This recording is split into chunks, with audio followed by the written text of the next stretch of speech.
Hey, what's up? This is Sifu Kuttel and welcome to Taiji Connection.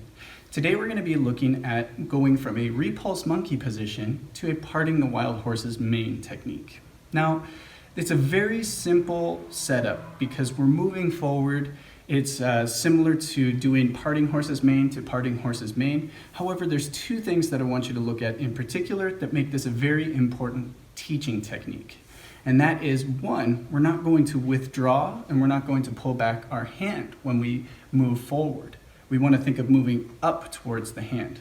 And two, we're going to work on staying low. It's very common from this position to come up and then down to do the next movement. Okay, so let's go give this one a shot.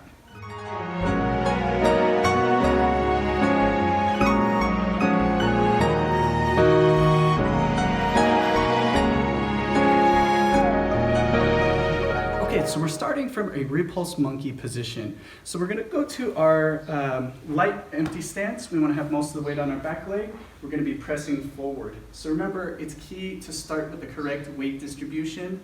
If you need to, just do a couple. Step back, do a couple so that you feel natural in this position. Okay. However, once the weight distribution is there, the stance is there, the arms are out, we have the position, we're just going to be moving forward. Now this is very simple. All I'm going to do is make sure to pivot the foot, step up, forward, and then finish with the parting wild horse's mane. Okay? Now the two keys here that I'm talking about, one is moving up towards your hand. This is something that's more of a mental concept, and it will work easily physically once you understand what I mean. What we want to do, since we're naturally going to pivot the foot out, I want to think of pressing up against the wall. I want my hand to stay here as I step forward. And it's very common for people to think, okay, well, I'm going to set up for parting horse's mane, and they bring the hands back. And that's what we want to avoid here. So once I pivot out, I want to move up to my hand. Yes, the elbow will bend, but it's not in the sense that I'm taking my hand and pulling it away from me. I want to think of moving up to where my hand is. Okay, the elbow has to bend because if I move forward and I don't bend it, my hand moves forward as well. Okay, so again, I want to think of keeping my hand, think of pushing something away here and then stepping up to it. Now, as we step forward, you want to make sure that you stay low. It's very common to also step up and then come back down. And that's one thing you want to avoid. You want to think of keeping the hips at the same level, the shoulders at the same level. So as we do this, as you pivot out, shifting forward to meet your hand, stay low. Think of keeping like there's a low ceiling above you.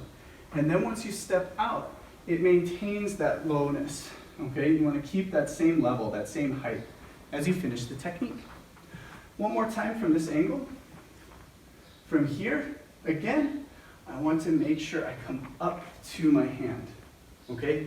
Now, there may be a little bit to make sure that you finish up completely in the correct position, but I'm not gonna pull my hand away. Step out, staying low, and then finish the technique. All right, so there you have it. Really simple concept, but very important for your overall Tai Chi training. Doesn't mean that it only has to be from this technique. You can think about this anytime you're moving forward from one technique to the next. You want to think of moving up towards your hands and not withdrawing and breaking those Tai Chi principles. And staying low is a core concept and is very important as you become more and more advanced. You want to see how low you can go.